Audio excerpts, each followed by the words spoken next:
to my kitchen. Today we're doing something special. My son has a banquet for his cross-country team, and so I have to take a dinner for the potluck, and my kids have requested the unhealthy version of my cheeseburger macaroni. So we are going to make that for you today. It is quick and easy, not particularly healthy the way I'm going to make it today, but I promise it'll be delicious, and the high school boys are going to love it. So here are all the ingredients we have. I have 2 pounds of hamburger, 2 cans of petite diced tomatoes, 2 packages of pasta. They're each 16 ounces. I've got some Velveeta, some evaporated milk, some dehydrated onion, and cookie seasoning. If you're not familiar with cookie seasoning, it is fantastic. It's kind of a Midwest staple. Any kind of seasoned salt will work. You can just use salt and pepper and maybe add some Worcestershire. This has just a little bit of heat, and I like it in this. So let's get cooking. So what I have here are 2 pounds of ground beef. I maybe haven't mentioned, my dad is a beef producer. So this is his special awesome meat. It's almost a shame to use it in this application, but I won't tell if you won't. And my pot here has been preheating, and I'll get this going here. I always use the blood from when it thaws.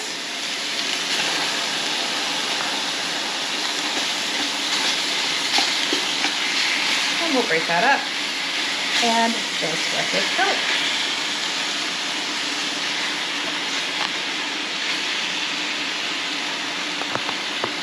My pan was just a touch hot, so you can see that it's stuck a little bit. If this ever happens to you, just spread it out and let it steam a little bit, and all of that will come right off.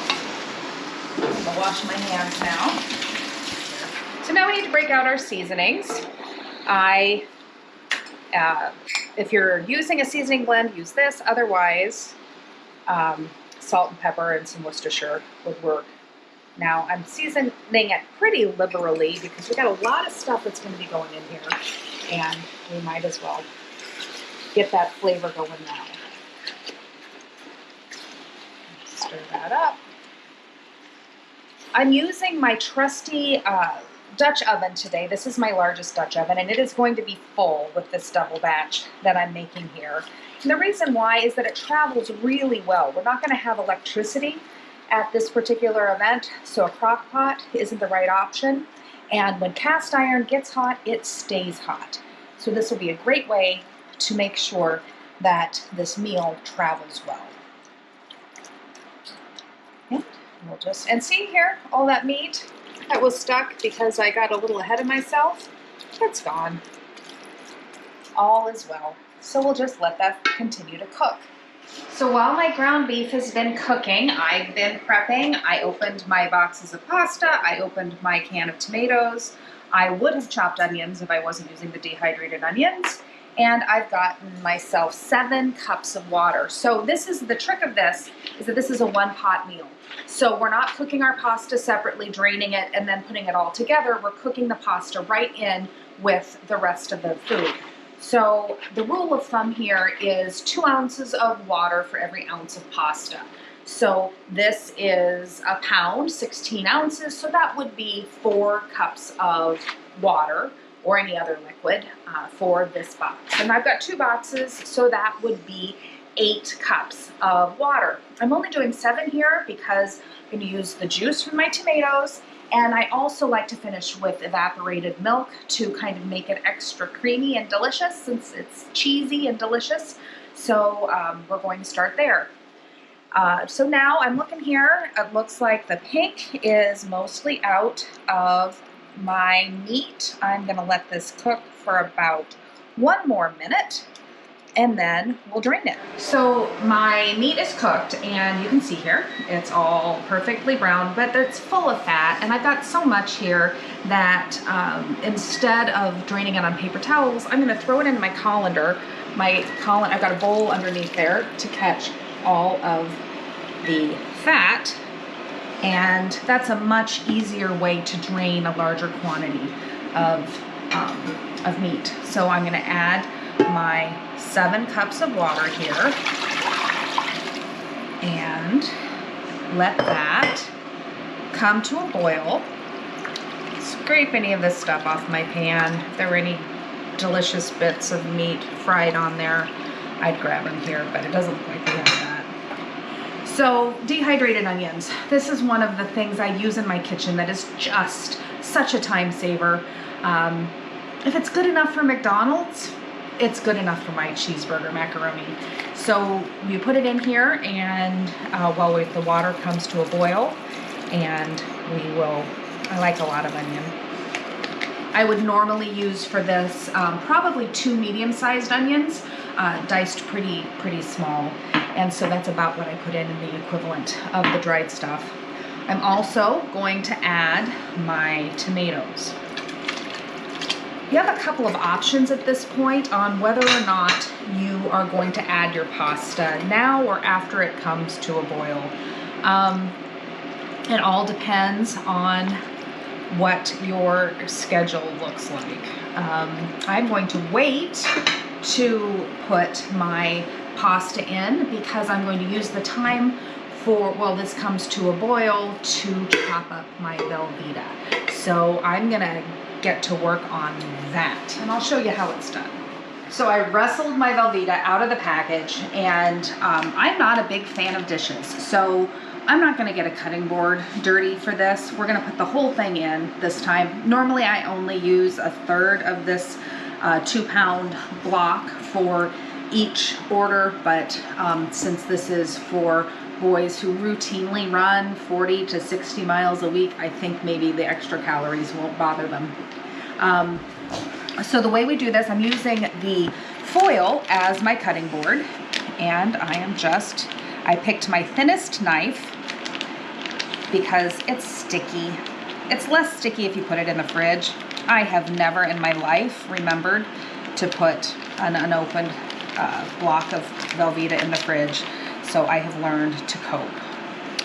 And I've got 3 stacks here, and we will try to do it again.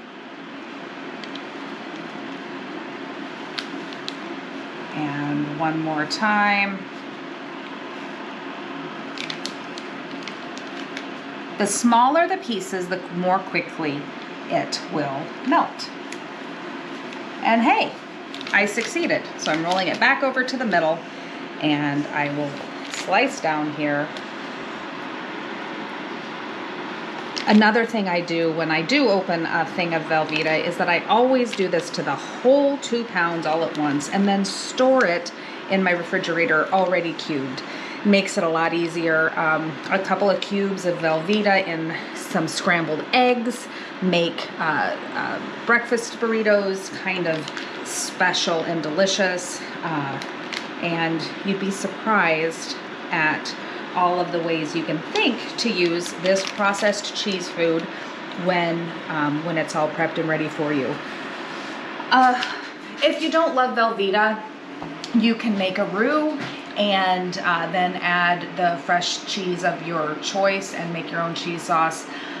This just is so easy, and I don't do it very often, so I'm okay with the chemicals and the fake food on an infrequent basis. And besides, did I mention that I'm feeding teenagers?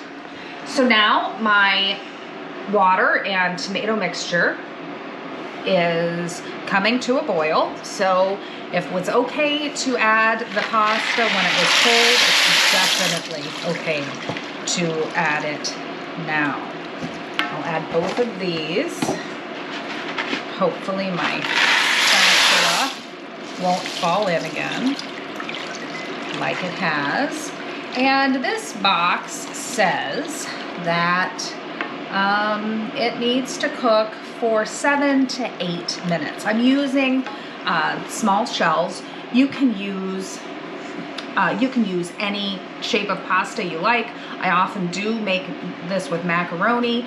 I tend to like the smaller tubular kinds of pastas here so that they soak up the cheese. Rotini would be another good option. You just have to make sure you don't stir it too much and break those rotini up.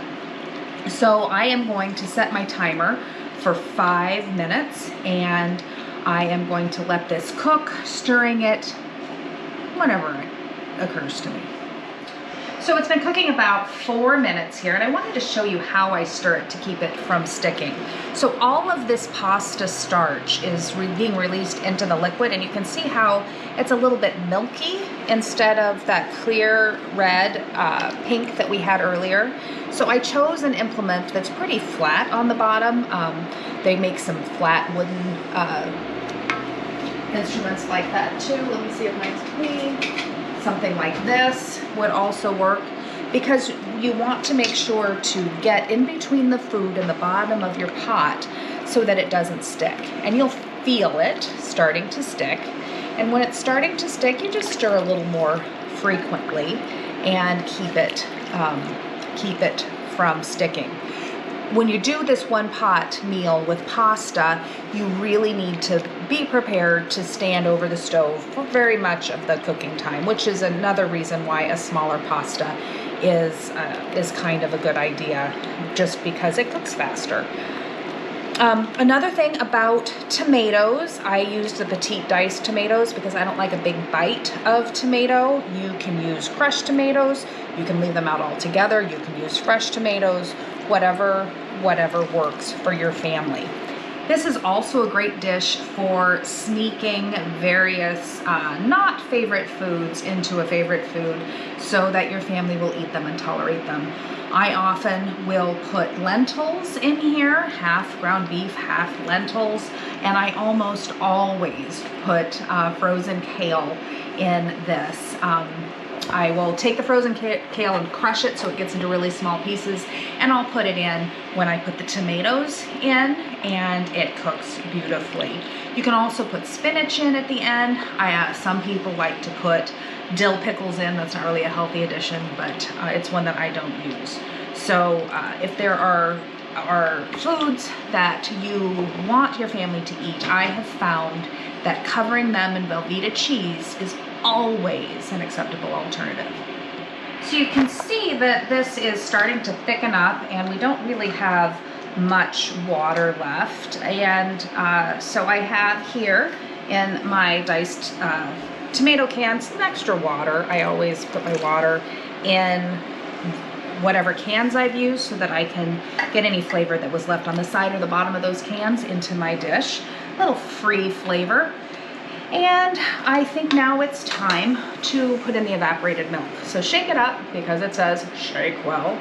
If you've never used evaporated milk, you have to use your little church key and do a big hole and a little hole, and we'll pour that in.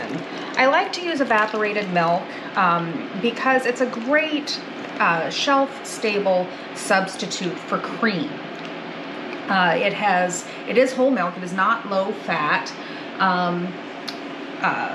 so it's not like it makes it necessarily healthier. I keep skim milk in the house, and it has a tendency to curdle when you add it to a hot dish. And so this is a great thing to use if you don't want your sauce to break. It's not going to break when you use this. It also won't break if you use cream, but I probably wouldn't put, how many ounces is this? I probably wouldn't put 1.5 cups of cream in any dessert, in any dish that wasn't a dessert. Whipped cream, I'm all about that. So you can look here and see that it has really started to look like mac and cheese. And I'm gonna pull my fork here and check one of these noodles. Not quite ready. So we're going to let that cook for another minute. At this point, because I have so much starch in the pot from the pasta, and because I've added the milk, it is a constant stirring situation. I'm constantly working that spatula across the bottom and sides of every inch of this so that we don't get a scald. So let's let this continue. I'll get my upper body workout in, and we'll be back in a minute or so. So I just checked the pasta. It's just slightly al dente, which is good. You want it would be undercooked. I wouldn't serve it this way, but this is going to sit for probably 30 or 45 minutes until people eat it. So it will continue to absorb any liquid left, and which is why we're going to add just a touch more water before I add the Velveeta.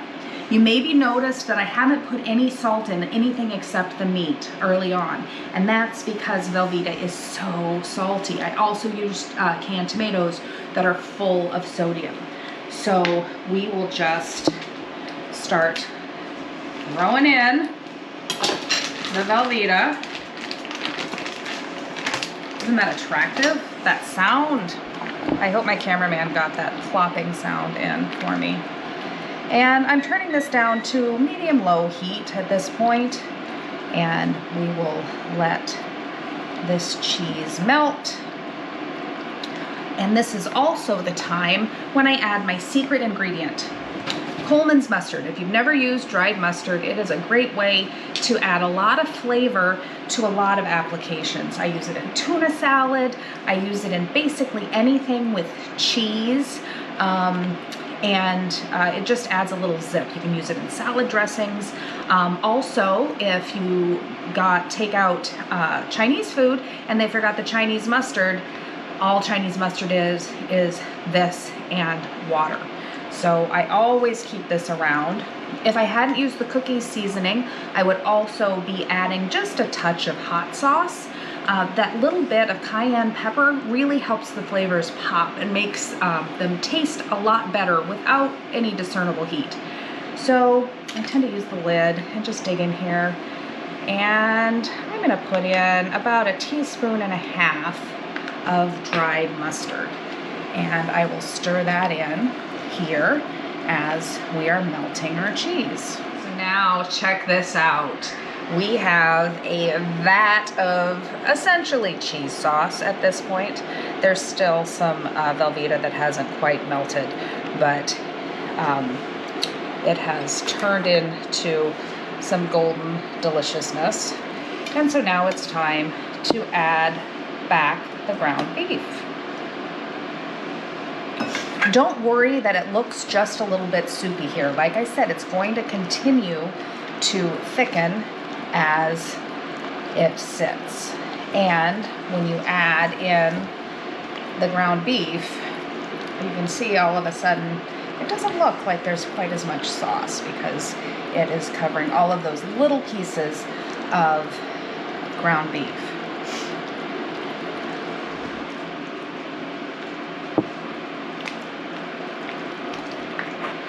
When you're doing this, you have to be very careful to make sure you're continuing to stir and get to the bottom. I have scorched this many times. My family loves the flavor of burnt cheese, so it's never been a problem. Cleaning the pan can be an issue, so if you do get a phone call or step away and scorch the bottom, when you are doing your dishes, just put a little bit of water in the bottom of the Dutch oven and then bring that water to a boil and let it sit for a couple of hours, and the mess will come right off. So this is cheeseburger macaroni. I'm gonna put the lid on it and I'm gonna let it sit. And we will come back to serve it up in, when we're ready to walk out the door. It's almost time to go, so let's take a look and see what this is looking like. You can see all of those shells have fully plumped. It is all cooked and delicious. So let's scoop some out. In case my son's a freshman, he's the last one through the line, so he maybe won't get any until we come here. So this is cheeseburger macaroni. It's a simple one-pot dish. You can see I made an entire vat of it. It's going to feed as Won't feed the whole team, but it's sure gonna help. So thanks for joining me. I'm looking forward to seeing you again soon. Please don't forget to subscribe.